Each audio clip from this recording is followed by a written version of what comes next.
گھر کو امن والا بنا دے، اور فرمایا کہ یا اللہ میری اولاد کو بتوں کی پوجا سے محفوظ کر دے، میری اولاد کو بتوں کی پوجا سے محفوظ کر دے۔ یعنی کہ ابراہیم علیہ السلام نے یہ دعا کی، مالک میری اولاد کو پلیتی سے محفوظ فرما، اور یہ تھے رسول، لیکن فرما کہ وہ رسول ہے جو یہ دعا کرے کہ یا اللہ اس گھر کو امن والا بھی بنا، اور میری اولاد کو بھی بتوں کی نجاست سے یا اللہ پاک فرما دے۔ فرمایا اسے رسول کہتے ہیں، اور جس کے بارے میں میں خود کہوں انما یرید اللہ لیذھب عنکم الرجس اہل البیت ویطہرکم تطہیرا، جس کی اولاد کو میں خود پاک کر دوں، اس کو وہ عبدہ کہتے ہیں، اس کو رسول کہتے ہیں جو خود دعا مانگے، اور جس کی اولاد کو میں دعا مانگنے کے بغیر ہی سند ادا کر دوں طہارت کی، اس کو عبدہ کہتے ہیں۔ اور پھر قرآن پاک کے اندر سورہ انعام کے اندر اللہ تبارک و تعالیٰ فرماتا ہے وَكَذَلِكَ نُرِي إِبْرَاهِيمَ مَلَكُوتَ السَّمَاوَاتِ وَالْأَرْضِ، فرمایا کہ میرا رسول ایک یہ بھی تھا، یہ بھی ابراہیم علیہ السلام تھے۔ فرمایا کہ وَكَذَلِكَ، اور اسی طرح وَكَذَلِكَ نُرِي، ہم نے دکھایا ابراہیم علیہ السلام کو ملکوت السماوات والارض، ہم نے اسی طرح ابراہیم علیہ السلام کو زمین و آسمان، یعنی کہ آپ یہ سمجھ لیں کہ ہم نے ابراہیم علیہ السلام کو زمین و آسمان کا مالک بنا دیا، یا ہم نے زمین و آسمان کی ساری بادشاہت جو تھی وہ ہم نے ابراہیم علیہ السلام کو سب کچھ دکھا دیا اور عطا بھی کر دیا۔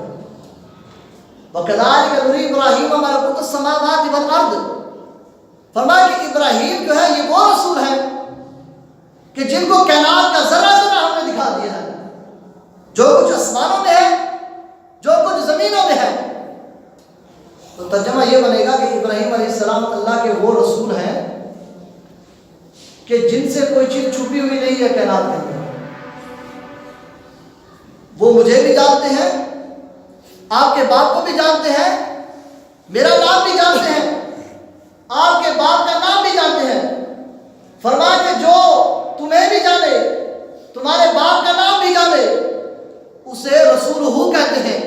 اور فرمایا الم تر ان اللہ خلق السماوات والارض، فرمایا کہ جس کو بنانے کے بعد، نبوت عطا کرنے کے بعد، رسالت دینے کے بعد جس کو کائنات کی ہر چیز دکھائی جائے اسے رسول کہتے ہیں، اور جس کو سامنے بٹھا کر کائنات کی ہر چیز بنائی جائے اسے عبدہ کہتے ہیں۔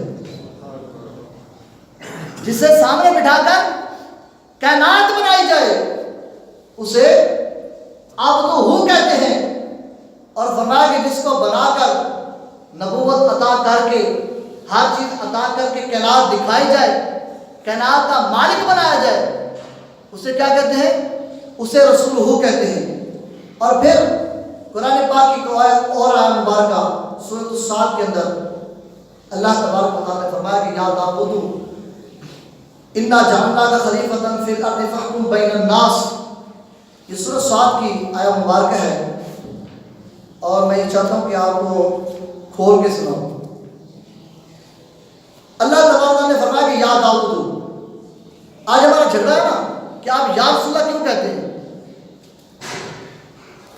جھگڑا ہے نا بھئی، یا رسول اللہ کہنا شرک ہے۔ آج میں آپ کو قرآن پاک سے نکال کے دکھاتا ہوں۔ اللہ تبارک نے فرمایا کہ یہ پارہ نمبر ہے 23 سورۃ صاد، یا داؤد انا جعلناک خلیفۃ فی الارض، فرمایا کہ داؤد بے شک ہم نے تمہیں خلیفہ بنایا فی الارض، زمین میں۔ اچھا جو میں نے بات کرنی ہے نا، پہلے میں بات کروں اس کے بعد پھر آگے چلتے ہیں۔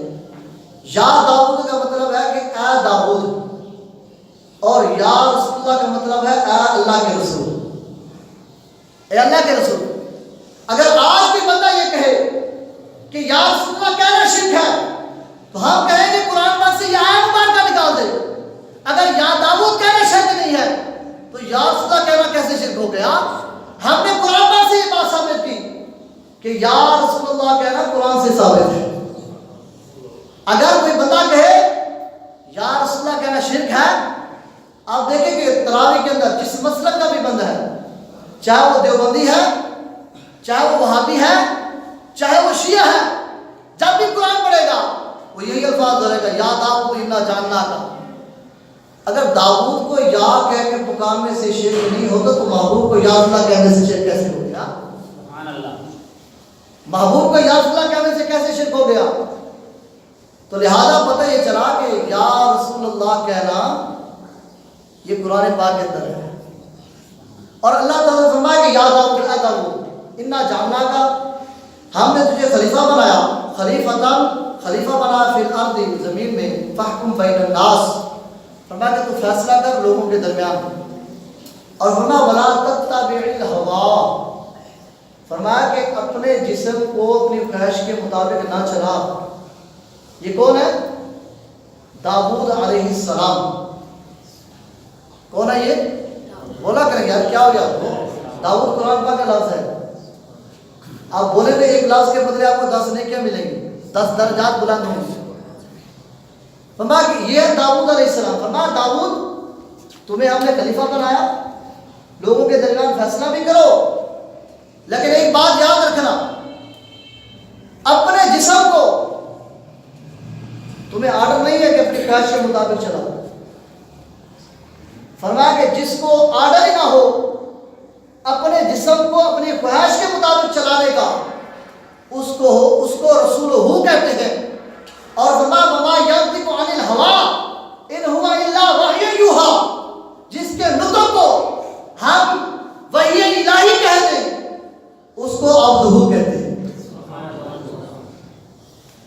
جس کی بات کو ہم وحی الہی کہیں اس کو عبدہ کہتے ہیں. اور یہاں بھی ایک مزے کی بات ہو رہا ہے. اللہ تعالیٰ نے فرمایا کہ وما ینطق عن الہوا، وامن اور ما منا نہیں، ینطق، فرمایا کہ محبوب میرا نطق نہیں کرتا. اب نطق کیا ہے؟ ہم تو اسے سمجھے یہ بات جو محبوب پر وحی نازل ہوئی یہی نطق ہے، لیکن آپ لغت کی کتابیں اٹھائیں، تفاسیر اٹھائیں، تفسیر مظہری اٹھائیں، تفسیر ابن کثیر اٹھائیں، تفسیر در منصور اٹھائیں، تفسیر فیض الرحمان اٹھائیں، تفسیر روح المعانی اٹھائیں، جس مسلک کی کتاب آپ اٹھائیں، جس مسلک کی بھی کتاب اٹھائیں، ان نے نطق کا ترجمہ جو ہے وہ یہ نہیں کیا جو ہم سمجھتے ہیں کہ وما ینطق عن الہوا، محبوب جو آپ پر وحی نازل ہونے والی ہے نا، یہ اس کا نطق کا مطلب ہے وحی. کہتے ہیں نہیں اس کا نطق کا مطلب وحی نہیں ہے، اس نطق کا مطلب وحی نہیں ہے. اچھا قرآن پاک میں آیا مبارک ایک اور پڑھنا چاہتا ہوں اسی کو بیان کرنے کے لیے کہ سورہ نمل کے اندر اللہ تبارک نے فرمایا کہ یا ایھا الناس منطق الطیر علمنا منطق الطیر واوتینا من کل شیء. سلیمان علیہ السلام نے کہا کہ اے لوگوں، یا ایھا الناس علمنا، مجھے اللہ نے علم عطا کیا، منطق الطیر، مجھے پرندوں کی زبان کا اللہ نے مجھے، یا پرندوں کے نطق کا اللہ نے مجھے علم عطا کیا. یعنی کہ سلیمان علیہ السلام کی بارگاہ میں پرندے آتے، سلیمان کی بات سنتے، پھر ان کی زبان میں اس کو جواب دیتے. یہ تھا نطق. اب پرندے کیسے بولتے ہیں؟ آپ بھی کبھی پرندوں کی بات سمجھے؟ یہاں پہ چیڑی جو ہے وہ اپنی زبان میں بول رہی ہو، آپ نے کبھی اس کی بات سمجھی ہے؟ لیکن یہ اللہ کے نبی ہیں. ہدہد آ کے اللہ کے نبی کی بارگاہ میں کلام کرتا ہے، اللہ کے نبی اس کی بات کو سمجھتے ہیں، پھر اس کا جواب بھی عنایت فرماتے ہیں. اور یہ آگے تو کمال ہے، آگے جو قرآن پاک کی آیت مبارک ہے نا، آگے یہ میرے سامنے ہے، یہ اسی آیت مبارکہ سے آگے میں پڑھتا چلا جاؤں تو آگے تو کمال کی باتیں ہیں. ابھی نطق کی بات ہونے لگی کہ نطق کسے کہتے ہیں. نطق کیسے کہتے ہیں؟ اس بات کو کہ جس طرح یہ بچہ جب پیدا ہوتا ہے نا، بچہ جب پیدا ہوتا ہے، ایک دن کا ہو، 2 دن کا ہو، کہتے ہیں ایسے آوازیں نکالتے ہیں، اس کو کہتے ہیں نطق. وما ینطق عن الہوا، محبوب یہ جو تیرا یہ نکلنا جو ہے نا، یہ بھی ایسے نہیں ہے. سبحان اللہ، یہ بھی ایسے نہیں ہے. وما ینطق عن الہوا ان هو الا وحی یوحی. محبوب ہم نے تیرے بچپنے کی قسمیں ایسے تو نہیں اٹھائی نا، اور تیرے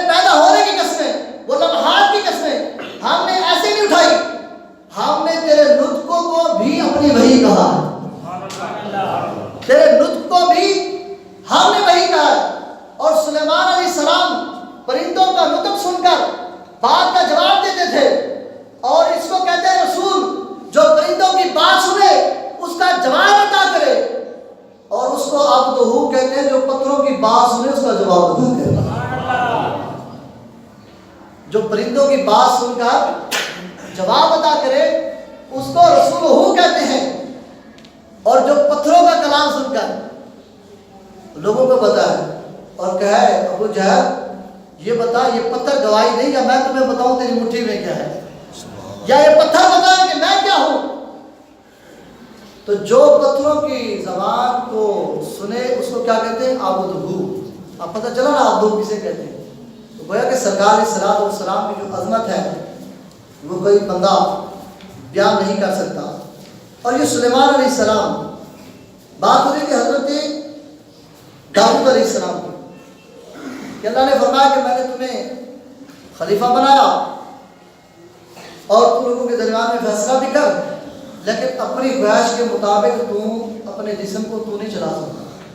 لیکن محبوب کی شان یہ وما ینطق عن الہویٰ ان هو الا وحی یوحیٰ ولسوف یعطیک ربک فترضیٰ۔ محبوب جیسے تیری مرضی ویسے ہماری مرضی۔ یہ عبدہ اور رسولہ میں فرق کہ محبوب جیسے تیری مرضی ویسے ہماری مرضی۔ اور قرآن پاک کی ایک اور آیت مبارکہ سورہ شورى آیت نمبر 87 ہے، وَلَا تُخْزِنِي يَوْمَ يُبْعَثُونَ۔ یہ ایک اور رسول کی بات ہے، یہ بھی حضرت ابراہیم علیہ السلام ہے، یہ بھی حضرت ابراہیم علیہ السلام نے انہوں نے کہا کہ وَلَا تُخْزِنِي يَوْمَ يُبْعَثُونَ، اے اللہ مجھے قیامت والے دن رسوا نہ کرنا۔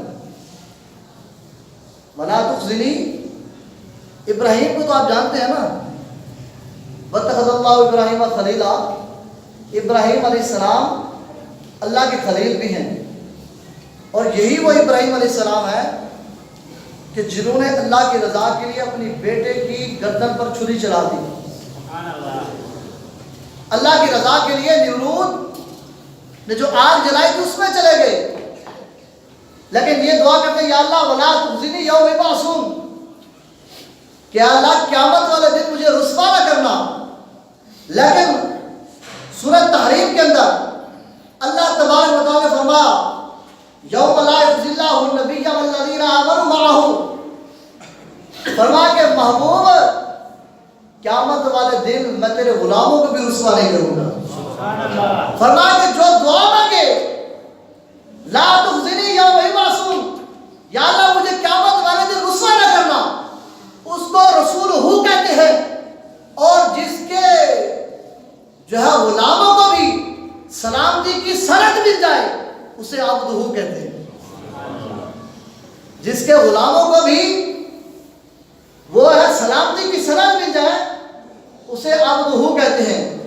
اور جو دعا کرے کہ یا اللہ مجھے قیامت والے دن رسوا نہ کرنا، اس کو رسول کہتے ہیں، اور جس کے غلاموں کو بھی قیامت والے دن رسوا نہ کیا جائے گا اسے عبدہ کہتے ہیں۔ سبحان اللہ، اب بات سمجھ آ رہی ہے نا، اسے عبدہ کہتے ہیں۔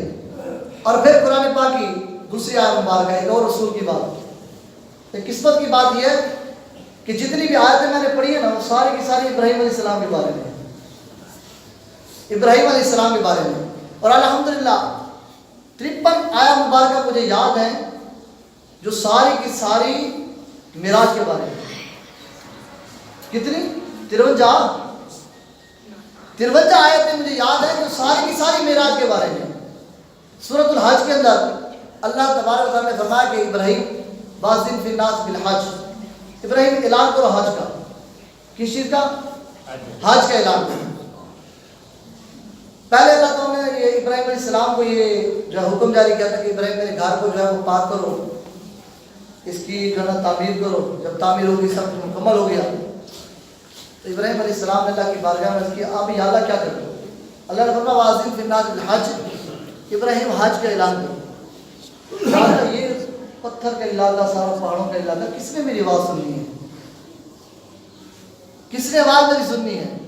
یہاں پہ گھر بھی اتنے قریب نہیں ہیں، اور میرے اعلان کرنے کا فائدہ کیا ہے؟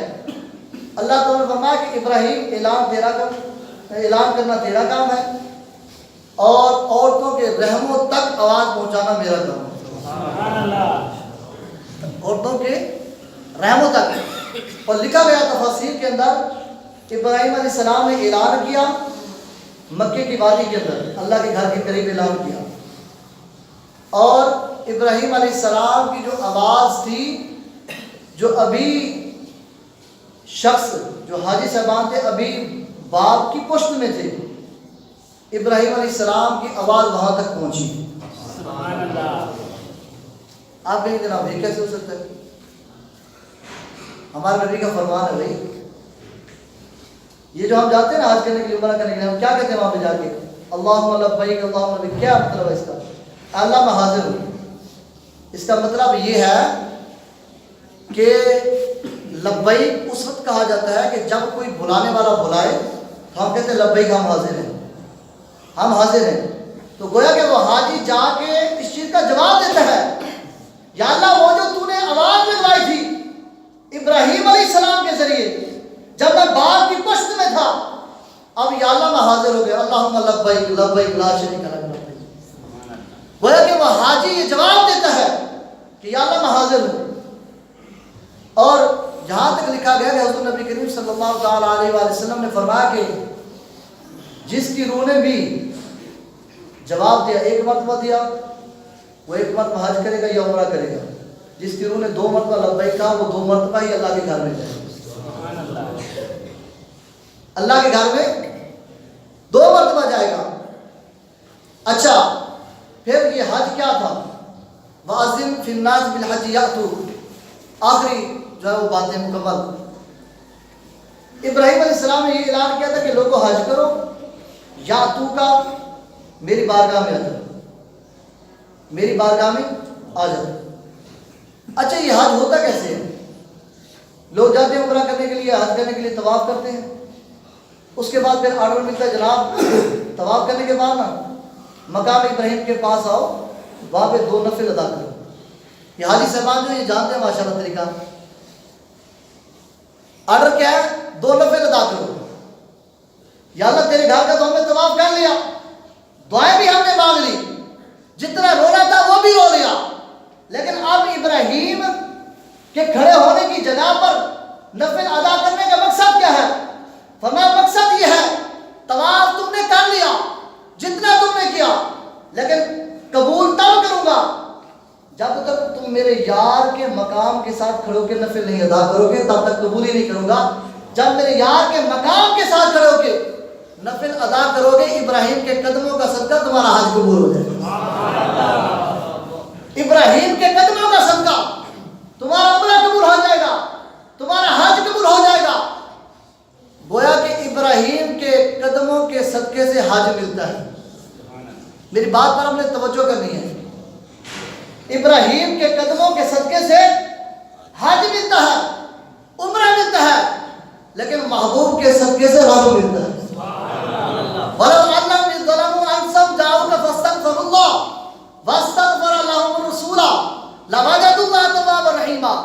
فرمایا کہ اگر ابراہیم کے قدموں میں جاؤ گے تو حج ملے گا، لیکن جب میرے یار کے قدموں میں آؤ گے تو تمہیں رب ملے گا۔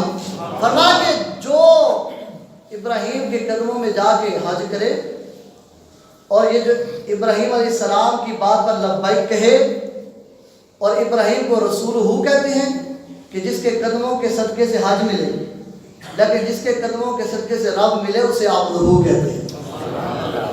سمجھ آ گئی نا بات؟